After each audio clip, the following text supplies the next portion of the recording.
ओम नमः शिवाय। शिवजी सदा सहाय। ओम नमः शिवाय। गुरुजी सदा सहाय। जय गुरुजी। शुक्राना गुरुजी। हर हर महादेव। हर हर महादेव। जय गुरुजी। जय गुरुजी। आज मैं रुद्र संहिता का पार्वती खंड 9वां और 10वां अध्याय आरंभ करने जा रही हूँ। जय गुरुजी। शुक्राना गुरुजी। मैना और हिमालय की बातचीत, पार्वती तथा हिमवान के स्वप्न तथा भगवान शिव से मंगल ग्रह की उत्पत्ति का प्रसंग। ब्रह्मा जी कहते हैं, नारद, जब तुम स्वर्गलोक को चले गए तब से कुछ काल और व्यतीत हो जाने पर एक दिन मैना ने हिमालय के निकट जाकर उन्हें प्रणाम किया। फिर खड़ी हो वह गिरिकामनी मैना अपने पति से विनयपूर्वक बोली।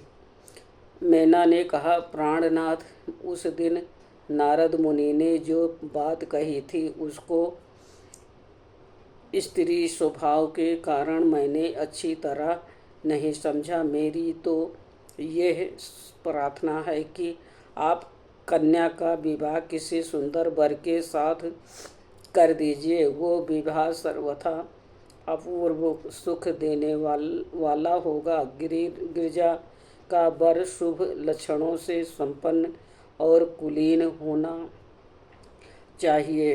मेरी बेटी मुझे प्राणों से भी अधिक प्रिय है। वो उत्तम वर पाकर जिस प्रकार भी प्रसन्न और सुखी हो सके वैसा कीजिए। आपको मेरा नमस्कार है। ऐसा कहकर मैना अपने पति के चरणों पर गिर पड़ी। उस समय उनके मुख पर आंसुओं की धारा बह रही थी। प्रजापति शिरोमणि हिमवान ने उन्हें उठाया और यथावत समझाना आरंभ किया। हिमालय बोले, देवी मेनके, मैं यथार्थ और तत्व की बात बताता हूँ, सुनो। भ्रम छोड़ो। मुनि की बात कभी झूठी नहीं हो सकती। यदि बेटी पर तुम्हें स्नेह है तो उसे सादर शिक्षा दो और कि वो भक्ति पूर्वक सुथिर चित्त से भगवान शंकर के लिए तप करे। मेनके, यदि भगवान शिव पर प्रसन्न होकर काली का पाणी ग्रहण कर लेते हैं तो सब शुभ होगा। नारद जी का बताया हुआ अमंगल या अशुभ नष्ट हो जाएगा।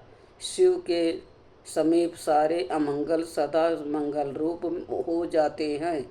इसलिए तुम पुत्री को शिव की प्राप्ति के लिए तपस्या करने की शीघ्र शिक्षा दो।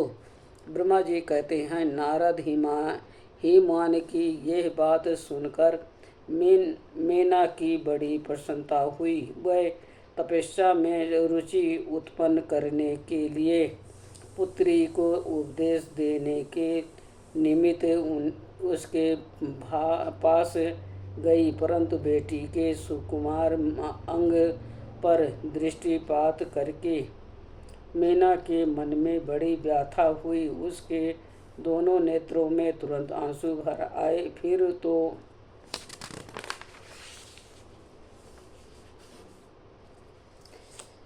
गिरिप्रिया मैना में अपनी पुत्री को उपदेश देने की शक्ति नहीं रह गई। अपने माता की उस चेष्टा को पार्वती जी शीघ्र ही ताड़ गई। तब वह सर्वज्ञ परमेश्वरी कालिका का देवी माता को बारंबार आश्वासन दे तुरंत बोली। पार्वती ने कहा, माँ, तुम बड़ी समझदार हो, मेरी ये बात सुनो।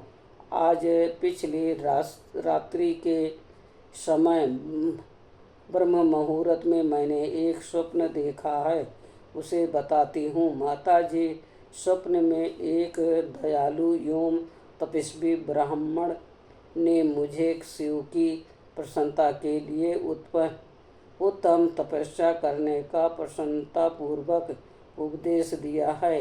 नारद यह सुनकर मेनका ने शीघ्र अपने पति को बुलाया और पुत्री के देखे हुए स्वप्न को पूर्णतः कह सुनाया। मेनका के सुख से पुत्री के स्वप्न को सुनकर गिरिराज हिमालय बड़े प्रसन्न हुए और अपनी प्रिय पत्नी को समझाते हुए बोले।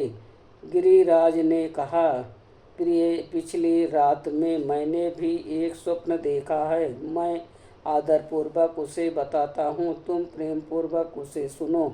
एक बड़े उत्तम तपस्वी थे। नारद जी ने वर के जैसे लक्षण बताए थे, उन्हीं लक्षणों से युक्त शरीर को उन्होंने धारण कर रखा था। वह बड़ी प्रसन्नता के साथ मेरे नगर के निकट तपस्या करने के लिए आए। उन्हें देखकर मुझे बड़ा हर्ष हुआ और मैं अपनी पुत्री को साथ लेकर उनके पास गया। उस समय मुझे ज्ञात हुआ कि नारद जी के बताए हुए वर भगवान शंभु ये ही हैं। तब मैंने उन तपस्वी की सेवा के लिए अपनी पुत्री को उपदेश देकर उनसे भी प्रार्थना की कि वह इसकी सेवा स्वीकार करें, परंतु उस समय उन्होंने मेरी बात नहीं मानी। इतने में ही वहाँ शंख और वेदांत के अनुसार बहुत बड़ा विवाद छिड़ गया। तदंतर उनके अज्ञान से मेरी बेटी वहीं रह गई और अपने हृदय में उन्हीं की कामना रखकर अभी भक्ति भाव उनकी सेवा करने लगी। सुमुखी, यही मेरा देखा हुआ सब स्वप्न है जिसे मैंने तुम्हें बता दिया है। अतः प्रिय, मैंने कुछ काल तक इसे स्वप्न के फल की परीक्षा या प्रतीक्षा करनी चाहिए। इस समय यही उचित जान पड़ता है। तुम निश्चय समझें, यही मेरा विचार है। ब्रह्मा जी कहते हैं, मुनीश्वर नारद ऐसा कहकर गिरिराज हिमान और मेनका शुद्ध हृदय से उस स्वप्न में फल की परीक्षा एवं प्रतीक्षा करने लगी। देव शिव भक्त शिरोमणि भगवान शंकर का यश परम पावन मंगलकारी भक्ति वर्धक और उस उत्तम है। तुम इसे आदरपूर्वक सुनो। दक्ष यज्ञ से अपने निवास स्थान कैलाश पर्वत पर आकर भगवान शंभु प्रिय विरह से कतर हो गए और प्राणों से भी अधिक प्यारी सती देवी का हृदय से चिंतन करने लगे।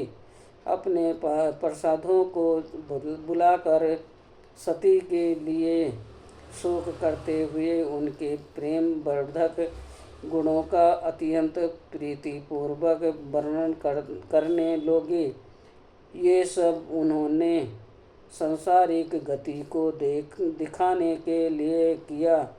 फिर गृहस्थ आश्रम की सुंदर स्थित तथा नीति रीति का परित्याग करके वह दिगंबर हो गए और सब लोकों में उत्तम की भांति भ्रमण करने लगे। लीला कुशल होने के कारण विरही की अवस्था का दर्शन करने लगे। सती के विरह से दुखित हो कहीं भी उनका दर्शन न पाकर भक्त कल्याणकारी भगवान शंकर पुनः कैलाश गिरि पर लौट आए और मन को बलपूर्वक एकाग्र करके उन्होंने समाधि लगा ली, जो समस्त दुखों का नाश करने वाली हैं। समाधि में वह अविनाशी स्वरूप का दर्शन करने लगे। इस तरह तीनों गुणों से रहित हो वह भगवान शिव के चिरकाल तक सुथिर भाव से समाधि लगाए बैठे रहे। वह प्रभु स्वयं ही माया के अधिपति निर्विकार पर ब्रह्मा हैं। तदंतर जब असंख्य वर्ष व्यतीत हो गए तब उन्होंने समाधि छोड़ी। उसके बाद तुरंत ही जो चरित्र हुआ उसे मैं तुम्हें बताता हूँ। भगवान शिव के ललाट से उस समय शर्म जनित पसीने की एक बूंद पृथ्वी पर गिरी और तत्काल एक शिशु के रूप में परिणित हो गई। मुने उस बालक के 4 भुजाएं थी, शरीर के कांति लाल थी और आकार मनोहर था। दिव्य द्युति से दीप्तमान ये शोभाशाली बालक अत्यंत दुस्साह तेज से संपन्न था।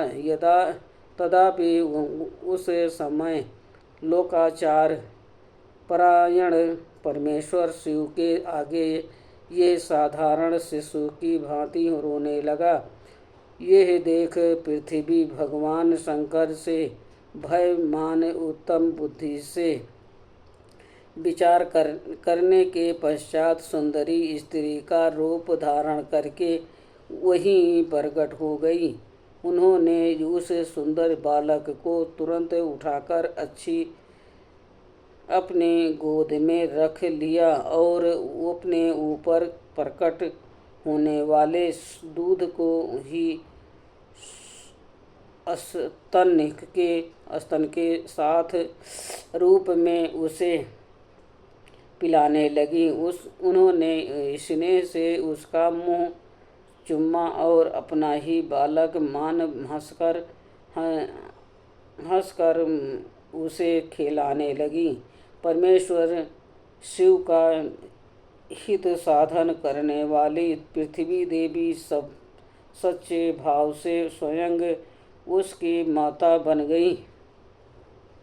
संसार की सृष्टि करने वाले परम कौतुकी एवं विद्वान अंतर्यामी शंभु वो चरित्र देखकर हंस पड़े और पृथ्वी को पहचानकर वो उनसे बोले, धरणी तुम अधन्य हो, मेरे इस पुत्र का प्रेम पूर्वक पालन करो। ये श्रेष्ठ शिशु मुझे महातेजस्वी शंभु के श्रम जल पसीने से तुम्हारे ही ऊपर उत्पन्न हुआ है। वसुंधे, ये प्रियकारी बालक यद्यपि मेरे श्रम जल से प्रकट हुआ है, तथापि तुम्हारे नाम से तुम्हारे ही पुत्र के रूप में इसकी ख्याति होगी। ये सब त्रिविध तापों से रहित होगा, अत्यंत गुणवान और भूमि देने वाला होगा। यह मुझे भी सुख प्रदान करेगा। तुम मुझे इसे अपनी रुचि के अनुसार ग्रहण करो। ब्रह्मा जी कहते हैं, नारद ऐसा कहकर भगवान शिव चुप हो गए। उनके हृदय से विरह का प्रभाव कुछ कम हो गया। इनमें विरह क्या था, वह लोकाचार का पालन कर रहे थे। वास्तव में सत्पुरुषों के प्रिय श्री रुद्रदेव निर्विकार परमात्मा ही हैं। शिव की उत्युक्त आज्ञा को शिरोधार्य करके पुत्र सहित पृथ्वी देवी शीघ्र ही अपने स्थान को चली गईं। उन्हें अत्यंतिक सुख मिला। वो बालक भौम नाम से प्रसिद्ध हो युवा होने लगा, पर तुरंत काशी चला गया और वहाँ उसने दीर्घ काल तक भगवान शंकर की सेवा की। विश्वनाथ जी की कृपा से ग्रह की पदवी पाकर वह भूमि कुमार शीघ्र ही श्रेष्ठ एवं दिव्य लोक में चले गए, जो शुक्र लोक से परे है। आज का 9वां और 10वां अध्याय संपूर्ण हुआ। ओम नमः शिवाय। शिव जी सदा सहाय। ओम नमः शिवाय। गुरु जी सदा सहाय। जय गुरु जी। शुक्राना गुरु जी। हर हर महादेव। जय गुरु जी। जो शिव पुराण पढ़ने में भूल चूक हुई हो क्षमा करना प्रभु, क्षमा करना गुरु जी। जय गुरु जी।